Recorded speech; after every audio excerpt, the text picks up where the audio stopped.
എല്ലാവർക്കും നമസ്കാരം. നമുക്കിന്നിവിടെ പറയാനുള്ളത് നാമം ജപവും അതിൻ്റെ പ്രാധാന്യവും. എന്തിനു വേണ്ടിയിട്ടാണ് നമ്മൾ നാമം ജപിക്കുന്നത്, അല്ലെങ്കിൽ നാമം ജപിക്കുന്നത് കൊണ്ടുള്ള ഗുണങ്ങൾ എന്തൊക്കെയാണ്, നമുക്കൊന്ന് നോക്കാം.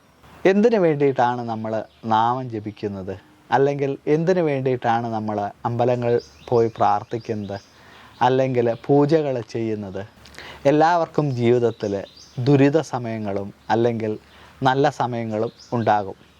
ജാതകത്തിൽ അഷ്ടമശനി, കണ്ടകശനി, ഏഴരശനി, അതുപോലുള്ള ദുരിത സമയങ്ങൾ, അല്ലെങ്കിൽ കേതുദശയിൽ ശനിയുടെ അപഹാരം, അങ്ങനെ ദോഷമുള്ള ഒരുപാട് സമയങ്ങൾ അല്ലെങ്കിൽ ദുരിത സമയങ്ങളൊക്കെ എല്ലാവരുടെയും ജീവിതത്തിൽ ഉണ്ടാകാം, അല്ലേ? അപ്പോൾ നമ്മൾ നാമം ജപിച്ച് കഴിഞ്ഞാൽ ഈ ഒരു ദോഷ സമയത്ത് ഉണ്ടാകുന്ന അപകടങ്ങളുടെ ശക്തി കുറയും. അതുകൊണ്ടാണ് നല്ല സമയത്ത് നാമം ജപിക്കണം എന്ന് പറയുന്നത്. ദുരിത സമയം അല്ലെങ്കിൽ ചീത്ത സമയമാണെങ്കിൽ നമുക്ക് അമ്പലങ്ങളിൽ പോകാനോ നാമം ജപിക്കാനോ ഈശ്വര പ്രാർത്ഥനകൾ ചെയ്യാനോ പൂജകൾ ചെയ്യാനോ ഒന്നും തന്നെ നമുക്ക് പറ്റിയെന്ന് വരില്ല. ഏതെങ്കിലും തരത്തിലുള്ള ബുദ്ധിമുട്ടുകൾ നമ്മളുടെ ഈശ്വര പ്രാർത്ഥനയ്ക്കും അല്ലെങ്കിൽ ക്ഷേത്ര ദർശനത്തിനുമൊക്കെ വിഘ്നങ്ങൾ വരുത്തി നമ്മളുടെ ആ ഒരു നാമം ജപിക്കാനുള്ള മാനസികാവസ്ഥയോ അല്ലെങ്കിൽ സാഹചര്യത്തിനോ തടസ്സമായിട്ട് മാറാം.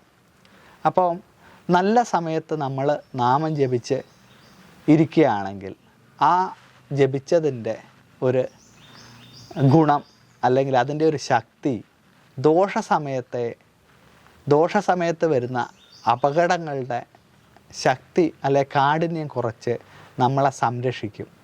അതുകൊണ്ടാണ് നമ്മൾ നല്ല സമയത്ത് നാമം ജപിക്കണം, അല്ലെ നാമം ജപിച്ചാലുള്ള അതിൻ്റെ ഒരു പുണ്യം അതാണ്. നാമം ജപിച്ചു കഴിഞ്ഞാൽ ദോഷസമയത്ത് വരുന്ന അപകടങ്ങളുടെ കാഠിന്യം കുറയ്ക്കും.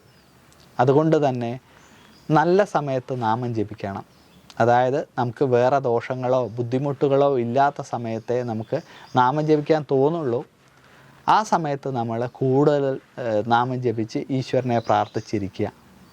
അങ്ങനെ നാമം ജപിച്ചിരിക്കുമ്പോൾ നമുക്ക് വരാനുള്ള ദോഷങ്ങൾ അല്ലെ വരാനുള്ള അപകടങ്ങളുടെ ശക്തി കുറയ്ക്കും.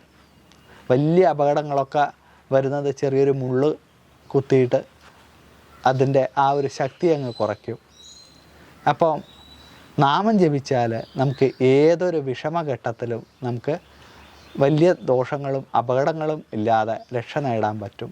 അതിനു വേണ്ടിയിട്ടാണ് ഈശ്വരനെ പ്രാർത്ഥിക്കണം, നാമം ജപിക്കണം എന്ന് പറയുന്നത്. എല്ലാവർക്കും ഭഗവാന്റെ അനുഗ്രഹം ഉണ്ടാവട്ടെ. ഏറ്റവും കൂടുതൽ നാമം ജപിക്കുക, ഈശ്വര പ്രാർത്ഥനയിൽ മുഴുകിയിരിക്കുക. അപ്പം ജീവിതത്തിൽ എല്ലാ വിജയവും നമ്മൾ അറിയാതെ തന്നെ നമ്മളെ അടുത്തേക്ക് വന്നു ചേരുന്നതാണ്. ഭഗവാന്റെ അനുഗ്രഹം എല്ലാവർക്കും ഉണ്ടാവട്ടെ.